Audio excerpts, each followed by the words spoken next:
حیاتنا وتوفنا من الباری رب سرکار کی ساری مخلوقات کو شفا عطا فرما، دوسروں قرضوں سے نجات عطا فرما۔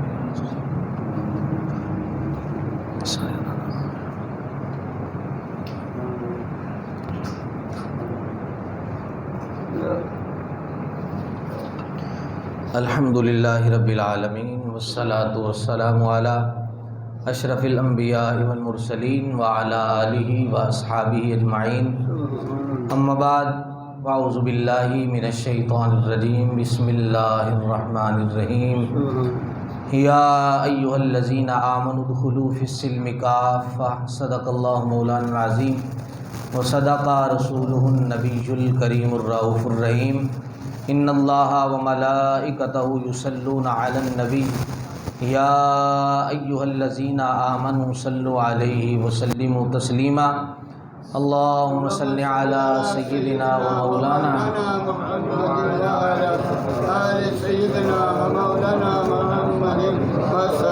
سیدنا و مولانا محمد مبارک وسلم علیہ الصلاۃ والسلام علیک یا رسول اللہ وعلی آلک واصحابک الصلاۃ والسلام علیک یا رسول اللہ وعلی آلک واصحابک وسلم یا محبوب اللہ، الصلاۃ والسلام علیک یا رحمۃ للعالمین وعلی آلک واصحابک وسلم یا خاتم النبیین۔ یا حسین ابن علی تیرا زمانہ یاد ہے، یا حسین ابن علی تیرا زمانہ یاد ہے، چھوڑ کر طیبہ تیرا کربل بسانا یاد ہے، چھوڑ کر طیبہ تیرا کربل بسانا یاد ہے۔ یا حسین ابن علی تیری شہادت ہے گواہ، یا حسین ابن علی تیری شہادت ہے گواہ، دین کی خاطر تیرا کنبہ کوہانا یاد ہے، دین کی خاطر تیرا کنبہ کوہانا یاد ہے، چھوڑ کر طیبہ تیرا کربل بسانا یاد ہے۔ اور حضرت معصوم کا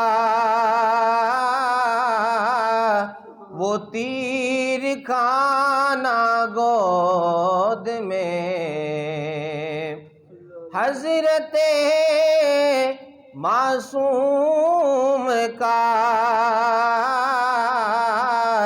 وہ تیر کھانا گود میں، حضرت عباس کے بازو کٹانا یاد ہے، حضرت عباس کے بازو کٹانا یاد ہے، چھوڑ کر طیبہ تیرا کربل بسانا یاد ہے۔ مولاي صل وسلم دائما ابدا على حبيبك خير الخلق كلهم محمد سيد الكونين والثقلين والفريقين من عرب آجمی ثم الرداء عن ابی بکر وعن عمر وعن علی وعن عثمان ذی القرم یا رب بالمصطفیٰ بلغ مقاصدنا واغفر لنا ما مضى یا واسع الکرم مولاي صل وسلم دائما ابدا على حبیبک خیر الخلق کلہم اللہم رب اشرح لی صدری ویسر لی امری واحلل عقدۃ من لسانی یفقہوا قولی۔ تمام حمد و ثنا، تعریف و توصیف اللہ جل مجدہ الکریم کی ذات پاک کے لیے جو خالق کائنات ہے۔ اللہ جل وعلا کی حمد و ثنا کے بعد حضور نبی اکرم رسول محتشم اللہ کے پیارے امت کے سہارے امام الانبیاء محمد الرسول اللہ صلی اللہ علیہ وسلم کے حضور ناز میں اپنی محبتوں کا، ارادتوں کا خیرات پیش کرنے کے بعد اللہ رب العزت کی بارگاہ میں دعا ہے کہ اللہ کریم ہم سب کو امام عالی مقام کی راہوں کا مسافر بنائے۔ دو چار مثالیں سمجھ لیں، بات بڑی محبت والی ہے۔ ایک بندہ بازار جائے اور وہ اچھا بھی ہو، با اخلاق بھی ہو، اور وہاں سے وہ کپڑا خریدے، کپڑا خرید کے لے کے آئے، اور خود وہ درزی بھی ہو، تو وہ جب اس کپڑے کو کھولے سلائی کرنے کے لیے، اس کو کاٹنے لگے، تو وہ دیکھے کہ اس کے ایک کونے میں ایک ٹک ہے، ایک سوراخ ہے۔ تو کیا خیال ہے وہ بندہ استعمال کرے گا کہ واپس چلا جائے گا بازار؟ واپس جائے گا، اس لیے کہ پیسے دیے ہوئے ہیں۔ واپس جائے گا بازار کہ پیسے دیے ہوئے ہیں بھائی، پیسے بھرے ہیں، وہ استعمال نہیں کرے گا بلکہ تبدیل کر کے لے کے آئے گا۔ گھر میں بیگم ہے، بہن بھائیوں کو چھوڑ کے آئی ہے، 2-4 بچوں کی ماں بھی ہے، تو وہ آپ کو پانی پیش کرے، پانی دے، تو گلاس کے کسی کونے میں میل ہو، تو بڑا ہی بندہ سیانہ ہو تو گلاس اٹھا کے میرا خیال وہ دیوار کے ساتھ مارے گا، کیونکہ میل ہے۔ بڑا آپ کا تابع دار ملازم ہو، وہ برتن دھوئے، تو برتن کے کسی کونے میں کوئی میل، کوئی ریت لگی ہو، تو وہ قابل قبول ہے کہ نہیں ہے۔ آپ بازار میں جائیں تو کوئی 5 کلو وہاں سے سیب خرید لیں، تو کوئی 50 دانے بنے، 49 دانے ٹھیک ہوں، ایک خراب ہو، تو آپ ایک دانہ نکال کے باہر رکھ دیں گے، بھائی جان یہ رکھ لیں۔ بندہ کہے گا یار 5 کلو خریدے ہیں، سارے ہی صحیح ہیں، ایک غلط ہے، ایک خراب ہے، تو رکھ لیں، کیا ہوا؟ آپ کہیں گے نہیں بھائی پیسے دیے ہوئے۔ یعنی کہ آپ بتانے کا مطلب یہ ہے کہ ساری چیز ٹھیک ہو، یعنی کہ 100% 99% صحیح ہو، 1% ناقص ہو، غلط ہو، تم اس کو ماننے کے لیے تیار نہیں ہو، تو اللہ کے بارے میں تمہارا کیسا نظریہ ہے؟ امام الانبیاء صلی اللہ علیہ وسلم کے بارے میں تمہاری رائے کیا ہے؟ کیسا نظریہ ہے کہ خود جب اپنی بات آئے تو 100 میں سے 99% چیز ٹھیک ہے، 1% ناقص ہے، تم قبول نہیں کرتے، اور جب اللہ رسول کی باری آئے تو چل کوئی نہیں، ننگے سر بھی پڑھ لو ہے، اللہ نے قبول کرنی، کوئی گل نہیں، جڈی کو رکھی ہے ایڈی کو ہے بڑی ہے، تسی تھوڑی قبول کرنی، تو رب نہیں کرنی ہے، تو اللہ رسول کا جو حکم ہے کم سے کم وہ تو آپ دیکھیں نا۔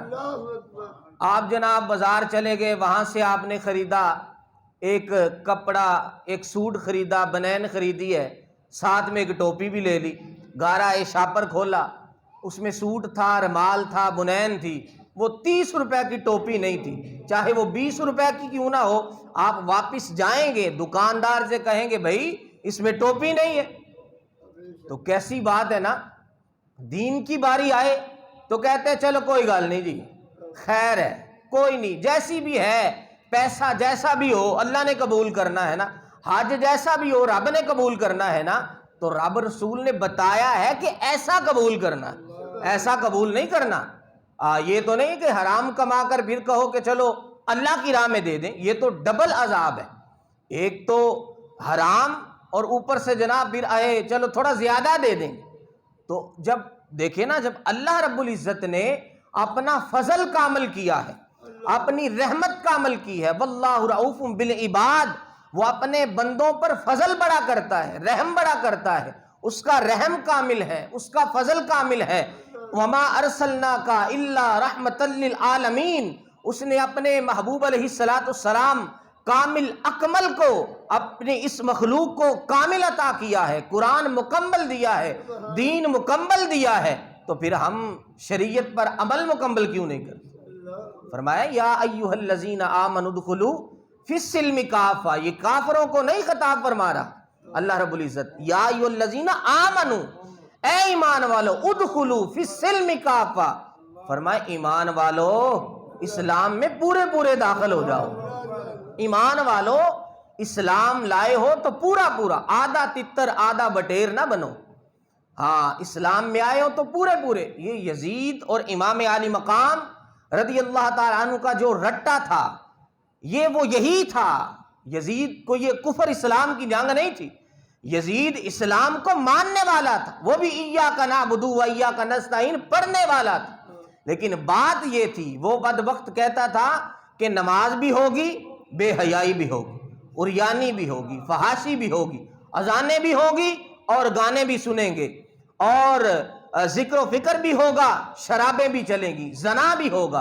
امام عالی مقام نے فرمایا نہیں نہیں، یہ قبول نہیں، اس لیے کہ یا ایھا الذین آمنوا ادخلوا فی السلم کافہ، فرمایا ایمان لائے ہو تو پورا پورا. اللہ اکبر. وہ بڑی پیاری بات مفتی احمد یار خان نعیمی نے اس کی تفسیر میں لکھی.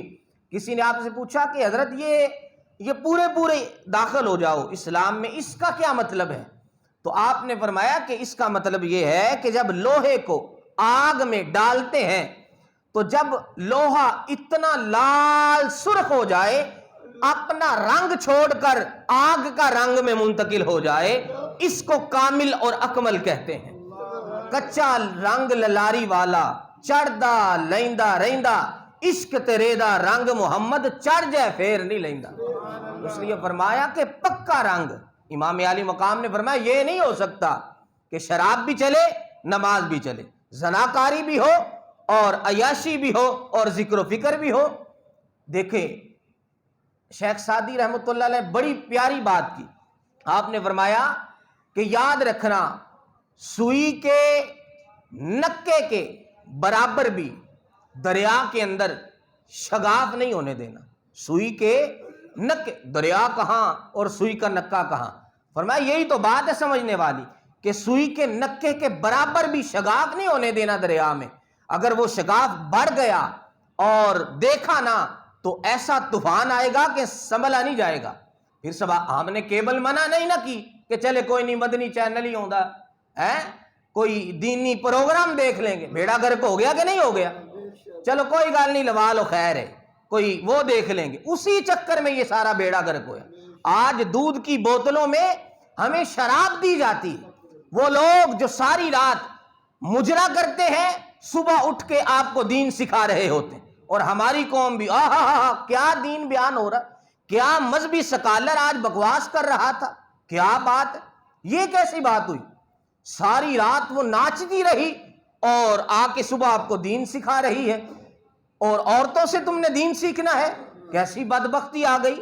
تو کہا کہ شگاف سوئی کے نکے کے برابر بھی. جو یزید کے بعد حکمران آتے رہے، ان میں سے سب سے کمال کا حکمران، اور وہ اولاد بھی فاروق اعظم کی تھی، اور ان کے دور میں فاروق اعظم کا دور واپس آ گیا. شیر اور بھیڑیا بکری اور کٹھے ایک ہی جگہ سے پانی پی رہے ہوتے، کسی کی جرت نہیں سی کسی کو کچھ کہہ جائے. حضرت عمر بن عبد العزیز رضی اللہ تعالیٰ عنہ، آپ فرماتے ہیں کسی نے پوچھا کہ آپ نے ایسی کمال کی حکمرانی کی ہے، اس کے پیچھے وجہ کیا ہے؟ تو آپ نے فرمایا کہ بات اس طرح ہے کہ میرا باپ دیندار تھا، تو اس نے ایک جز کی بھی، اسلام کی ایک جز کی بھی مجھے نافرمانی نہیں کرنے دی، ایک جز کی بھی نافرمانی نہیں کرنے دی. فرمایا میری 10 سال عمر تھی تو مدینے میں، ہم مصر میں رہتے تھے، تو مدینے کے ایک محدث تھے حضرت صالح بن خیسان رحمۃ اللہ تعالی علیہ فرماتے ہیں ان کی صحبت میں مجھے تربیت دین کے لیے چھوڑا کہ یہاں سے علم دین حاصل کرو۔ اب غور سے سنیں، حضرت عمر بن عبد العزیز فرماتے ہیں 10 سال میری عمر اور میں وہاں تربیت دین کے لیے مدینے میں آیا۔ ایک دن عصر کی نماز کے لیے میں آیا تو میری 2 رکعتیں رہ گئی، تیسری رکعت میں میں شامل ہوا، 2 رکعتیں میری رہ گئی۔ تو فرماتے ہیں استاد نے سلام پھیرا نا تو مجھے فرمایا بیٹے تیری 2 رکعتیں رہ گئیں۔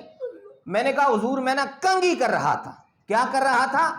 کنگھی کر رہا تھا۔ حضرت صالح بن خسیل محدث مدینہ آپ نے 3 تھپڑ میرے منہ پہ لگائے اور فرمایا یہ کنگھی کرنا ضروری تھا کہ تکبیر اولا ضروری تھا۔ ہمارا جواب بھلا کی ہوندا او چل منڈا ہے چھڈو پرا ہو ہی جاندا، منڈا ہے پھر کی ہویا؟ فرمایا نہ، اور یہاں بس نہیں کی، آپ نے خط لکھا ان کے باپ کو، حضرت عمر بن عبد العزیز کے باپ کو خط لکھا۔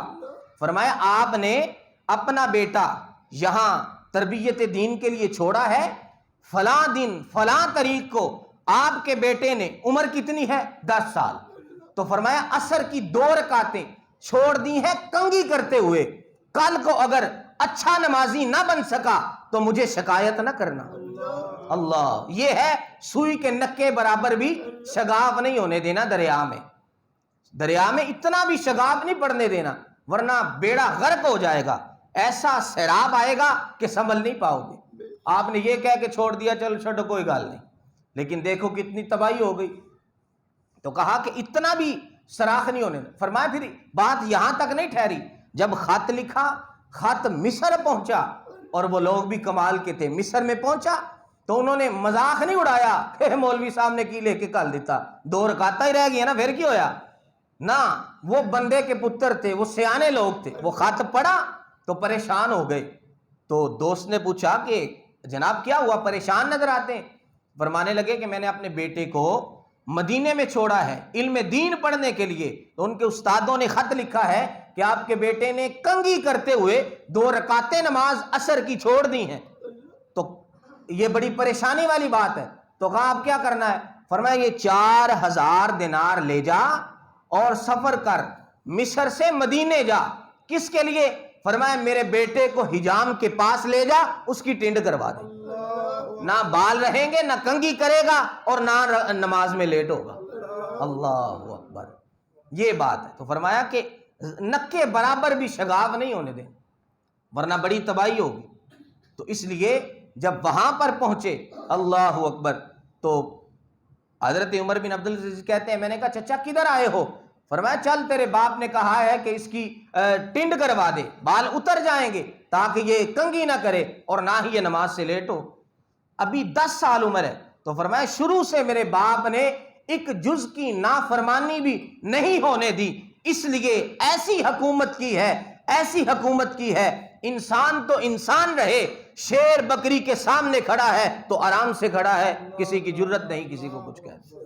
اللہ اکبر، اور کتنے ملکوں سے زکوٰۃ واپس آ گئی، یہاں تو زکوٰۃ کے جناب ممبر بنے ہیں، اور پہلے زکوٰۃ سے گاڑی اپنی خریدتے ہیں جناب، پہلے گاڑی اپنی خریدتے ہیں، پھر 1000 روپیہ 500 کے 2 نوٹ لے کے کسی غریب کو بیچارے کی بستی کر کے اس کو پکڑا کے اور پکچر بنوا کے ساری دنیا میں مشہور کر دیتے ہیں، یہ دیکھو زکوٰۃ بانٹ رہے، یہ حال ہے۔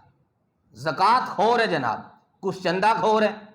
تو اس لیے ایسے لوگ، تو فرمایا کہ اتنا امام عالی مقام کا جو یہ معاملہ تھا یزید کے ساتھ، حضرت سیدنا امیر معاویہ رضی اللہ تعالیٰ عنہ نے پہلے بتایا تھا، فرمایا تھا کہ تو امیر نہیں بن سکتا، لیکن میں یہ وصیت کر کے جاتا ہوں کہ 4 بندوں کے سامنے اپنی خلافت کو پیش کرنا، ان میں سے سب سے پہلا نام حسین ابن علی کا تھا، اور حضرت عبداللہ ابن عمر کا تھا، حضرت عبداللہ بن زبیر کا تھا، حضرت محمد بن ابو بکر صدیق کا تھا۔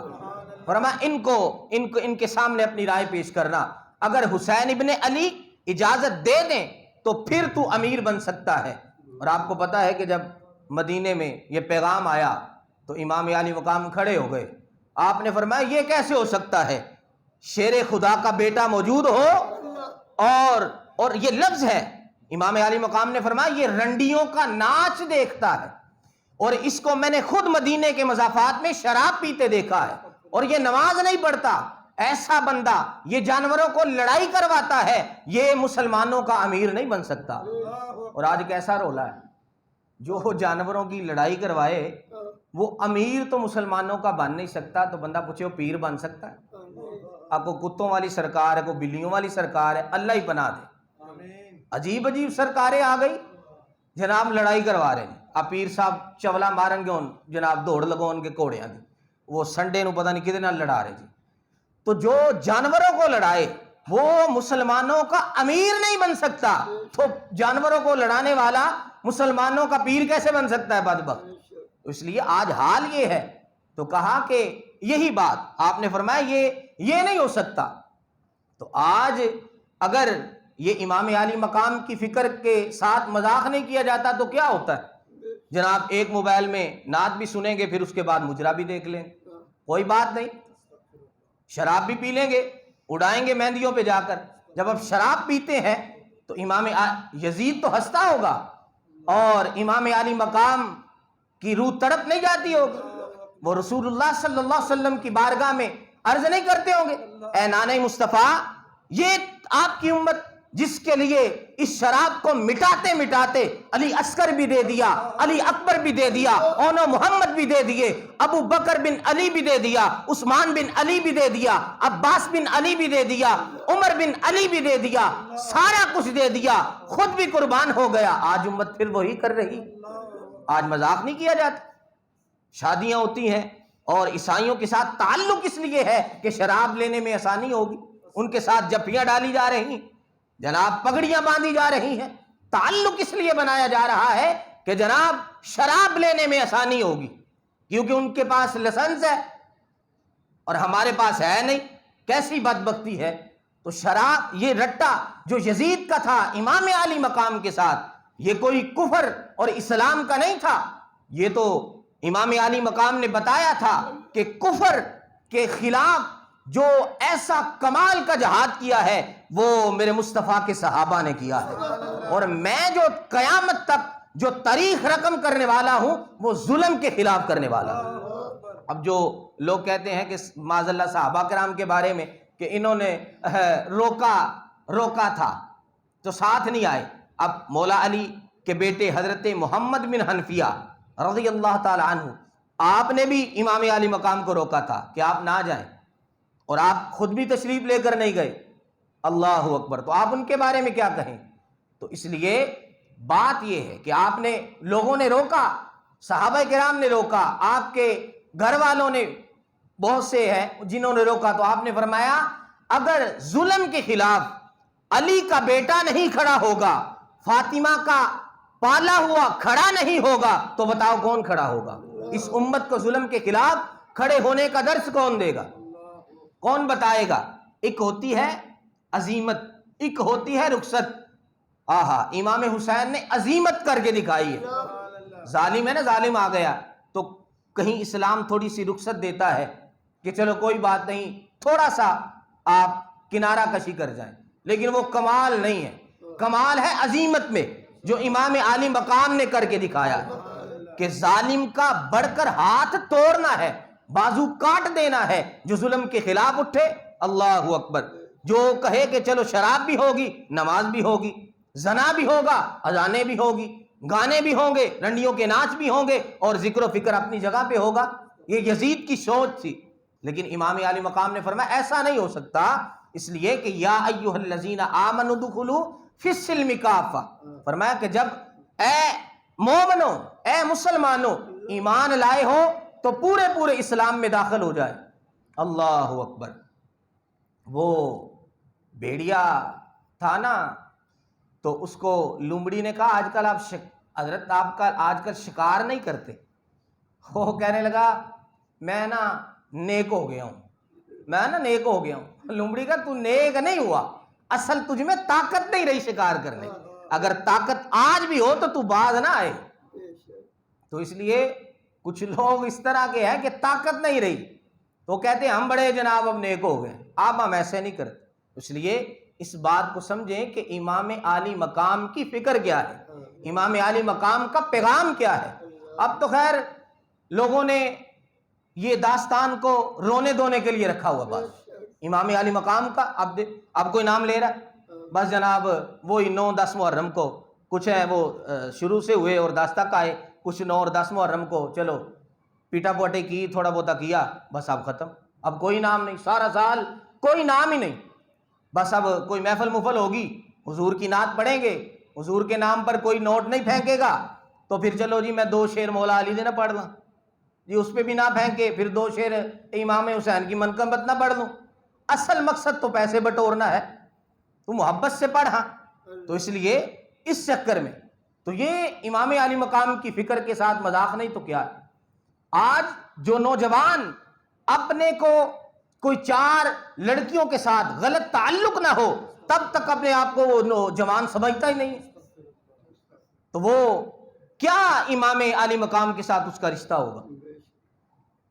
تو اس لیے یہ بات یاد رکھیں، پردے کی بات آئے، اللہ اکبر، حضرت سیدہ زینب کتنی تکلیفیں آئیں، کتنی مشکلات آئیں اور کتنے آنسو بہائے۔ ایک تابعی حضرت یحییٰ بن معاذ رضی اللہ تعالی عنہ، آپ فرماتے ہیں میں 15 سال سیدہ زینب رضی اللہ تعالی عنہ کا پڑوسی رہا، فرماتے ہیں میری دیوار ان کی دیوار سانجی تھی، فرمایا پردہ تو دور کی بات، فرماتے ہیں کہ میں نے پردہ تو دور کی بات ہے، میں نے 15 سالوں میں ایک مرتبہ بھی برقعے میں لپٹی ہوئی زینب کو نہیں دیکھا۔ بندے کو باہر کبھی نکلنا ہی عورت کو پڑ جاتا ہے نا مجبوری کے تحت، فرماتے ہیں میں نے کبھی دیکھا ہی نہیں ایسا پردہ۔ سبحان اللہ، آج جو اپنی ماں بہن بیٹی بیوی کو پردہ نہیں کروا سکتا،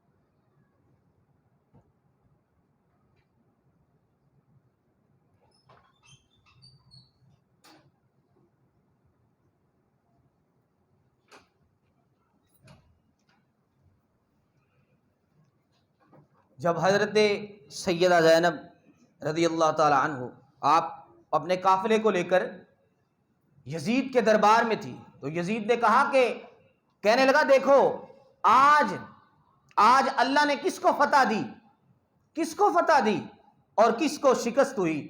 تو سیدہ زینب رضی اللہ تعالی عنہ آپ پردے سے بولی، آپ نے فرمایا یہ تیرا اپنا لگایا ہوا دربار ہے نا، آج بھی ابھی اسی وقت میدان میں نکل اور پوچھ کہ جیتا کون ہے اور ہارا کون ہے، تجھے پتا چل جائے گا۔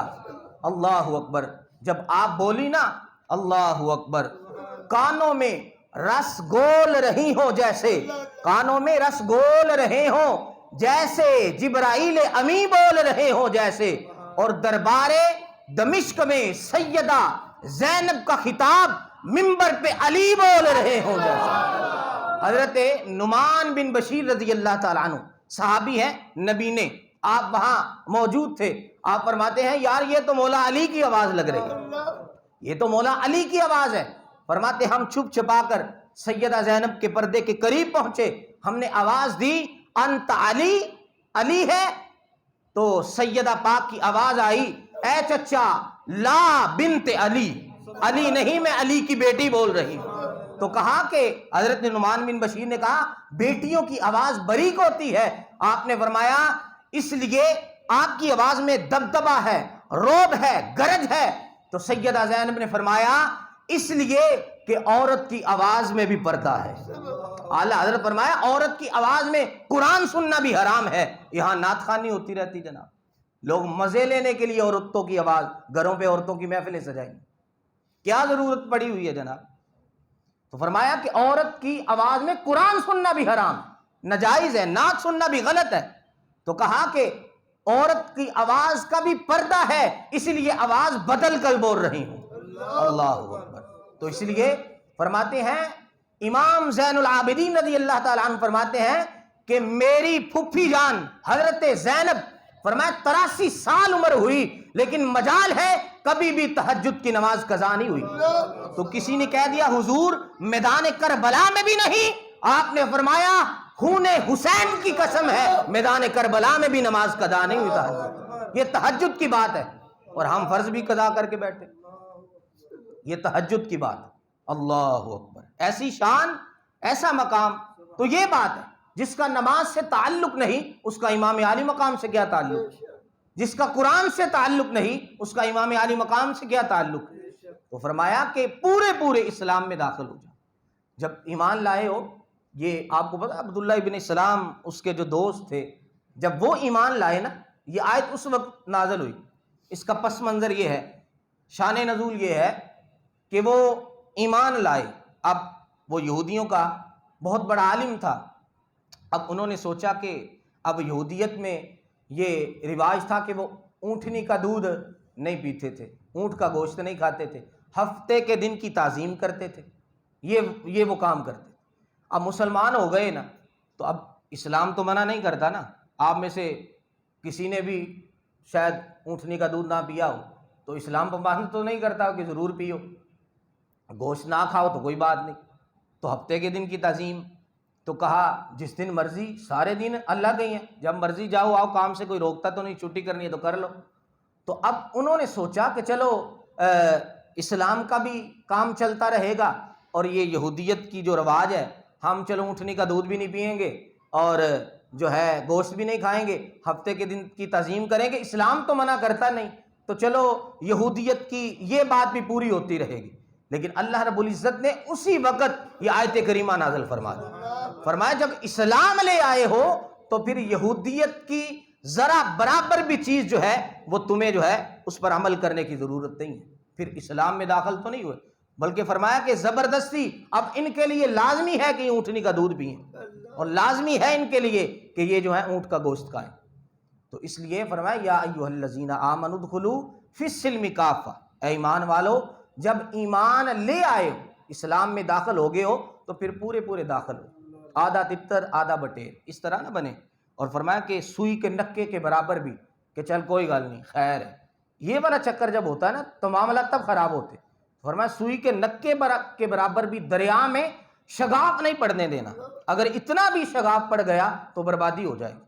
تو یہ بات یاد رکھیں، اور ظلم جتنا بھی ہو جہاں بھی ہو، وَلَا يَحْسَبَنَّ اللَّهَ غَافِلًا عَمَّا يَعْمَلُ الظَّالِمُونَ، فرمایا کہ رب غافل نہیں ہے۔ اللہ رب العزت تو رسی ذرا چھوڑ دیتا ہے کہ چل تو کر لے ظلم جتنا کرنا ہے، وہ طاقت کس کی عطا کی ہوئی ہوتی؟ رب کی عطا کی ہوئی ہوتی۔ رب کہتا ہے کہ چل دیکھ لا، لیکن رب حضور علیہ السلام نے فرمایا، لیکن رب فرماتا ہے اِنَّ بَطْشَ رَبِّكَ لَشَدِيدٌ، پکڑ بڑی شدید ہے۔ جب رب پکڑتا ہے نا کسی کو، کائنات میں کوئی چھڑا نہیں سکتا۔ اللہ اکبر، یہ کتنی کو دیر اس نے عیاشی کی، 14 بیٹے یزید کے، کسی کا بھی نام نہیں، اور بلکہ ایک تخت پہ بیٹھا بھی 20 دن یا 40 دن، تو اس نے کہہ دیا نہ میں اپنے باپ لعین کو اس قابل سمجھتا تھا اور نہ میں اپنے آپ کو اس تخت کے قابل سمجھتا ہوں، اس سے مجھے خون مصطفیٰ کی بو آتی۔ تو کتنی کو عیاشی کی۔ وہ مختار ثقفی بندہ تو ٹھیک نہیں نکلا، لیکن حضور علیہ السلام نے فرمایا رب نافرمانوں سے بھی کام لے لت۔ وہ بندہ بعد میں ٹھیک تو نہیں لکھنا، لیکن اس نے کہا تھا میں چن کے ماروں گا، اور اس نے چن کے قاتل حسین کو مارا، چن کے مارا، سب کو مارا۔ اللہ اکبر۔ وہ خولی بن یزید کے پیچھے لگا تو وہ پھر 30,000 فوج لے کے نکلا، لیکن پھنس پھر بھی گیا، وہ پکڑا گیا تو گھر میں چھپ گیا، تو کہنے لگا یہ مختار تو میرا یار ہے، اس نے مجھے کیا کہنا ہے؟ تو گھر والے کہنے لگے بدبختہ تو نواسہ رسول کا یار نہیں بنا، تو نواسہ رسول کا نہیں بنا، وہ تیرا یار کیسے ہو سکتا ہے؟ تو اس نے اس کے بیٹے سے پوچھا ابا جی کدھر ہوتے ہیں؟ کہنے لگا وہ نا نیک ہو گئے، وہ بس اللہ اللہ کرتے ہیں۔ اس نے کہا اچھا آج اللہ اللہ کرتے ہیں؟ کہا اس کو بلا کے لاؤ. کہنے لگا نہیں وہ آ نہیں سکتے. تو کہا اچھا وہ نہیں آ سکتا پھر ہم تو جا سکتے ہیں. وہ جا کر سر کاٹ کے لے کے آیا. تو اس کا بیٹا کہنے لگا میری بھی زندگی کا مزہ نہیں رہا. تو مختار صفوی نے کہا اچھا مزہ نہیں رہا, اس کی بھی گردن اڑا دی. دونوں کی گردن اڑار کے سر اتار کے مدینے میں بھیجے. حضرت محمد بن حنفیہ امام حسین کے بھائی تھے ان کو, اور خط لکھا کہ یہ ایک سر امام حسین کے سر کا بدلہ اور دوسرا علی اصغر کے سر کا بدلہ. آپ نے حضرت محمد بن حنفیہ فرمانے لگے ان بدبختوں کے سر جو ہے یہ کیسے میرے بھائی کے سر کا بدلہ ہو سکتے ہیں, وہ ایسی شان والے. اللہ اکبر. پتہ علی اکبر کون تھے؟ ایسے نوجوان. اللہ اکبر. جو بیٹا ہوتا ہے نا وہ باپ کے لیے لاٹھی ہوتا ہے. وہ پنجابی میں کیا کہتے ہیں ماشاءاللہ تہاڈا ہی پتر ہے 5-7 سال دا ہے بس پھر خیر ہے کہ رل گیا تہاڈے نال کی. لاٹھی ہوتا ہے والد کے لیے. اللہ اکبر. 9 سالہ 18 سالہ جوان علی اکبر, اور ہے بھی کون؟ ہم شبیہ مصطفیٰ. جب علی اکبر مدینے میں گلیوں میں نکلتے تھے لوگ کہتے تھے جنہوں نے رسول اللہ کی زیارت کرنی ہے آؤ دیکھ لو. اور پتہ حضرت عباس علمدار کون تھے؟ ہائے ہائے ہائے. جب نکلتے تھے مدینے کی گلیوں میں لوگ کہتے تھے جس نے مولا علی کو دیکھنا ہے دیکھ لو. لیکن آپ نے بچا کے نہیں رکھے. آئے ہائے ایسی شانوں والے بچا کے نہیں رکھے, دین کے لیے قربان کر دیے. آج اگر ہمارا دین سے دور دور تک تعلق نہیں تو پھر کل کو گریبان نہیں پکڑیں گے امام حسین کہ صرف نام لیتے تھے اوپر سے یا حسین نیچے سے یزید کو ووٹ. یہ کیا بات ہوئی؟ یہ کیسی غداری ہے؟ یہ کیا بات ہے؟ تو اس لیے کہا کہ کچھ ہوش کرو. حسینیت خالی حسین لکھنے سے کام نہیں بنتا, اندر حسینیت پیدا کرو, حسینیت کو اجاگر کرو. حسینیت کیا ہے؟ اللہ اکبر. کے ظالم کے سامنے سینہ تان کے کھڑے ہو جانا, حق بات کہنا, چھپانا نہیں. تو اس لیے امام علی مقام نے ان ظالموں کا کیا ہوا سب کو پتا ہے. کتنی کو دیر انہوں نے کیا کر لیا, تبھی پکڑے گئے. اللہ اکبر. وہ پورے 6 سال بعد سارے کے سارے ایک ایک کر کے اس نے جو ہے وہ سارے کے سارے اڑا دیے, اور سارے کے سارے ذلت کی موت مرے. بلکہ ظالم بزدل ہوتا ہے. ان میں سے ایک اور تھا ابن زیاد یا دوسرا, تو وہ اپنے گھر میں ہی نا اپنے گھر میں وہ چھج ہوتا ہے نا اس کے نیچے چھپ گیا. تو جب مختار سکوی کے فوجی آئے نا تو اپنی بیوی سے کہنے لگا کہ وہ آئیں تو کہنا کہ میں گھر پہ نہیں ہوں, وہ آئیں تو کہنا میں گھر پہ نہیں ہوں. عشق کے نا اپنے ہی کمال ہوتے ہیں. اس کی بیوی اہل بیت سے محبت کرنے والی تھی. اب اس کا انداز دیکھیں, آہا کیسا کمال ہے. اس نے کہا تھا اپنی بیوی سے کہ جب وہ آئے نا تو تم نے کہنا ہے کہ میں گھر نہیں ہوں, وہ گھر نہیں ہے. تو اب اس نے آ کے فوجیوں نے پوچھا کہ کدھر ہے ابن زیاد, تو کہنے لگی گھر نہیں ہے, اس کے نیچے چھپا ہوا ہے, گھر پہ نہیں ہے. زبان سے کہہ رہی گھر پہ نہیں ہے, اشارہ کر رہی اس کے نیچے چھپا ہوا ہے, نکال کے اس کو لے جاؤ. تو جب پکڑا گیا تو کہنے لگا کہ میں نے تو کچھ بھی نہیں کیا. وہ جائیدادیں دینے لگا, وہ جو نقدی ملی تھی یزید سے وہ دینے لگا. مختار سکوی نے کہا یہ کیسے ہو سکتا ہے کہ تو رسول اللہ صلی اللہ علیہ وسلم کے نواسوں کا نہیں بنا؟ بدبختہ یہ کتنی دیر تھی, چند سال گزرے. اس لیے ظلم جو ہوتا ہے نا وہ زیادہ دیر راج نہیں کر سکتے عدل کے بغیر. دیکھیں نا فاروق اعظم کا زمانہ تو زلزلہ آ گیا تو آپ نے زمین پر قدم مارا, آپ نے فرمایا میں نے تم پر عدل نہیں کیا, کیوں کانپتی ہو؟ زمین اسی وقت رک گئی. یہ فاروق اعظم کی شان ہے. اللہ اکبر. اس لیے عدل سے, عدل کے ساتھ, اللہ اکبر, ظلم کے ساتھ کبھی بھی حکومتیں سلطنتیں قائم نہیں رہتی اور قیامت تک پھر لعنتیں برستی. تو اس لیے یہ بات یاد رکھے, جو ظالم کے ساتھ ذرا سا بھی مل گیا, تھوڑا خوش ہوا, حمایت کر دی, سپورٹر بن گیا, ووٹر بن گیا, نہیں جی ٹھیک ہے کوئی بات نہیں, خیر ہے, یہ خیر آپ کو پتہ چل جائے گی کہ خیر ہوتی کیا. تو اس لیے یہ بات یاد رکھیں, امام علی مقام نے اپنا تن من دھن اولاد علی اکبر علی اصغر اونو محمد سارے کے سارے دین مصطفیٰ کے لیے قربان کر دیے, اس امت کے لیے قربان کر دیے. لیکن آج اگر ہمارا قرآن سے تعلق نہیں, نماز ہم پڑھتے نہیں, تو پھر ہمارا امام حسین سے کتنا کو تعلق؟ ہم تو ان کی فکر سے مذاق کر رہے ہیں الٹا. یہ مذاق ہی ہے اور کیا ہو رہا ہے؟ تو اس لیے خدا کے لیے نماز کبھی نہ چھوڑے۔ اللہ اکبر، امام کے آخری لفظ یہی تھے، سجدے میں سر ہے اللہم ارزن بقضائک وصبرن علی بلائک وتسلیما لامرک سبحان ربی الاعلی سبحان ربی الاعلی سبحان ربی الاعلی۔ آخری لفظ بھی امام عالی مقام کے یہی تھے، اور بلکہ امام عالی مقام تو اب بھی نماز میں ہے، اب بھی سجدے میں ہے۔ کل کو ساری دنیا جیسے جیسے دنیا سے گئے ویسے ویسے اٹھے گئی، کوئی قبروں سے اٹھ رہا ہوگا، کوئی کہاں سے اٹھ رہا ہوگا، میرے امام عالی مقام سجدے سے سر اٹھا رہے ہیں اور نیزے پر قرآن سنا رہے ہیں۔ اللہ اکبر۔ تو اس لیے اللہ رب العزت کی بارگاہ میں دعا ہے کہ اللہ کریم اسوہ شبیری پر مجھے اور آپ کو عمل کی توفیق عطا فرمائے۔ وما علینا الا البلاغ۔